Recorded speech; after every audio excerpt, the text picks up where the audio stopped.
Você sabe por que os militares foram parar no centro da discussão de gastos, de previdência e essa discussão toda que vem se desenrolando desde o mês de junho de 2024?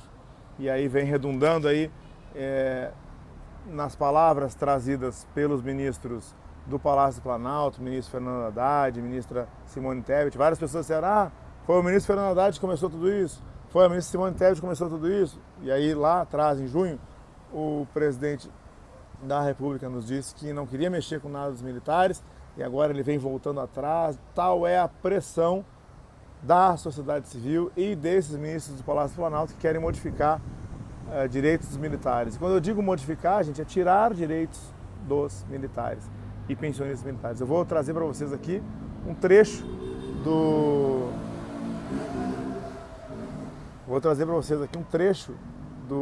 voto do ministro do Tribunal de Contas, que ao julgar as contas do presidente da República de 2023, colocou as despesas com as Forças Armadas no centro da discussão e apontou as Forças Armadas como grandes gastadores, como os grandes responsáveis pelo rombo da Previdência. Lembrando que militar não tem previdência, militar não deve participar desse cálculo. Tá? Vou fazer as honras da casa aqui e trazer, deixar o nosso e-mail. Primeiro, nosso e-mail é o atendimento@augustoleitomadvocacia.com.br. Se você não anotou, atendimento@augustoleitomadvocacia.com.br. E o nosso WhatsApp é só você clicar aqui embaixo na descrição do vídeo, você consegue conversar conosco diretamente via WhatsApp, tá bom? E agora vou chamar aqui o vídeo do ministro, mas as honras da casa, né? Se você for novo por aqui, pausa o vídeo agora, se inscreva no canal, ative as notificações e deixe o seu like, compartilhe nosso conteúdo e comente, quem sabe o seu comentário não vira um Augusto Leitão Responde. Passe nas nossas redes sociais, nós temos o meu Facebook e o meu Instagram, o @Augusto Leitão. Lá você encontra trailers, vídeos e algumas frases que você pode salvar e compartilhar. É o @Augusto Leitão, me segue por lá também. Conheça o meu site, augustoleitomadvocacia.com.br e faça tudo isso que eu falei para que o YouTube entenda como relevante nossos vídeos, como relevante nosso conteúdo e entregue eles sempre para você e para mais e mais pessoas. Vamos para o vídeo do ministro? Roda aí, produção. Os militares, em razão de sua pequena capacidade de cobertura e do seu monumental déficit per capita, como passo a demonstrar.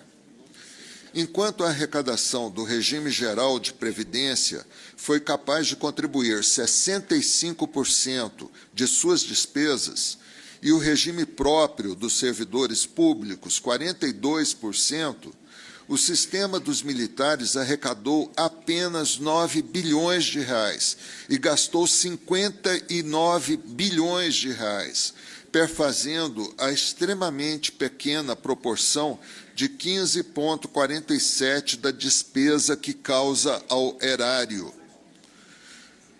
Para ter uma ideia precisa do custo do sistema previdenciário militar em 2023, o déficit per capita do INSS foi de R$ 9,4 mil por beneficiário, o dos servidores civis de R$ 69 mil por funcionário aposentado.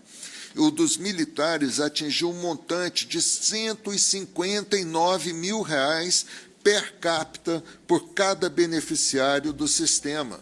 Senhores, é muita coisa. Esse déficit é insustentável. Esses dados evocam as noções de justiça e isonomia na avaliação dos benefícios auferidos nas contribuições para equilíbrio das contas públicas de cada sistema.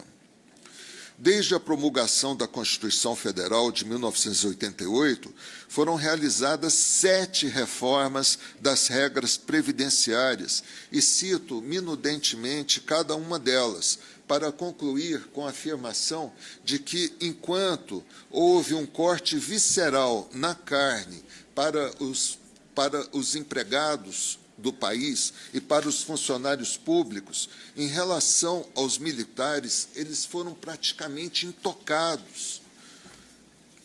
Aliás, no Tribunal de Contas da União foram muito emblemáticos os acórdãos 2059 e 2451 da lavra dos eminentes ministros José Múcio Monteiro e Bruno Dantas.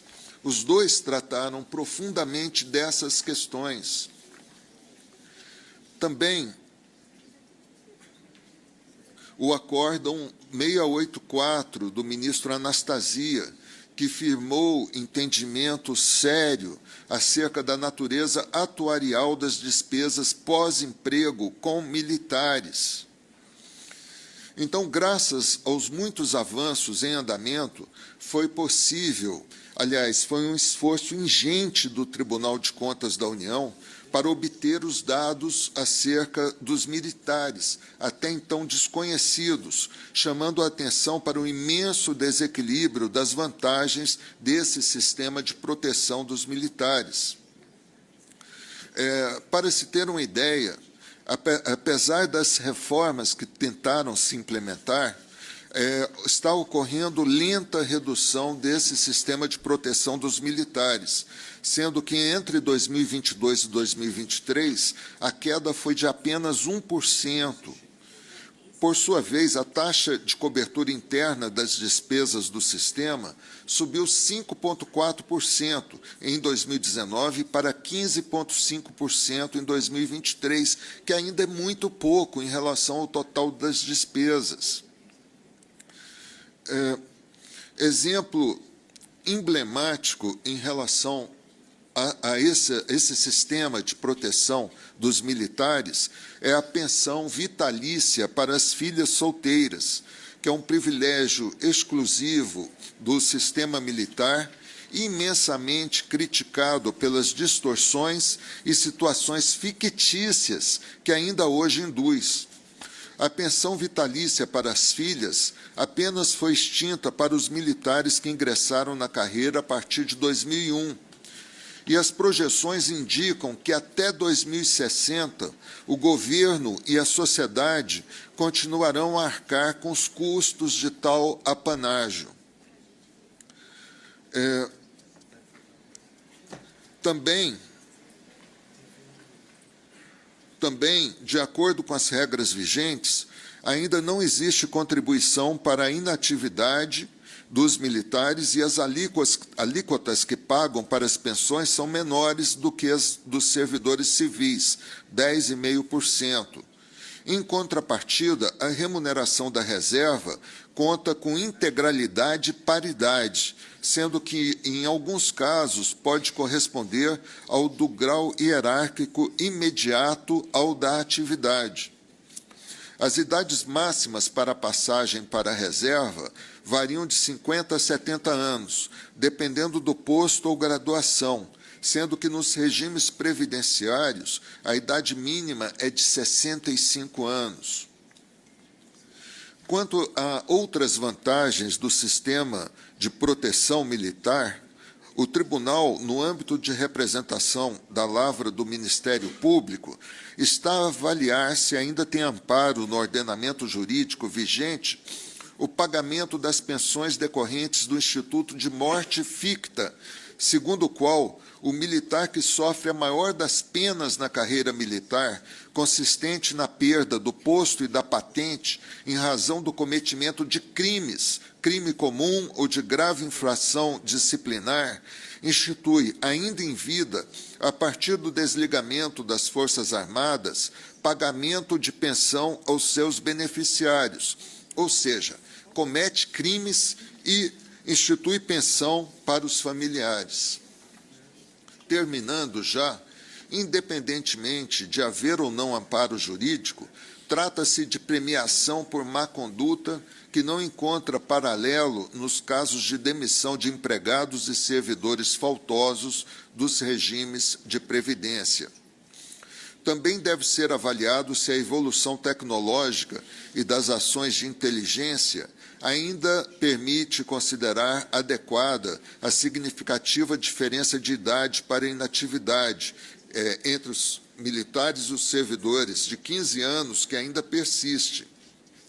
Em síntese, imprescindível para o país a reflexão e a avaliação sérias sobre a necessidade de implementar mudanças nesse sistema de proteção dos militares, com o objetivo de torná-lo consentâneo com o contexto nacional, no qual a manutenção de privilégios em relação aos demais trabalhadores, às custas da sociedade, é cada vez menos aceitável e justificada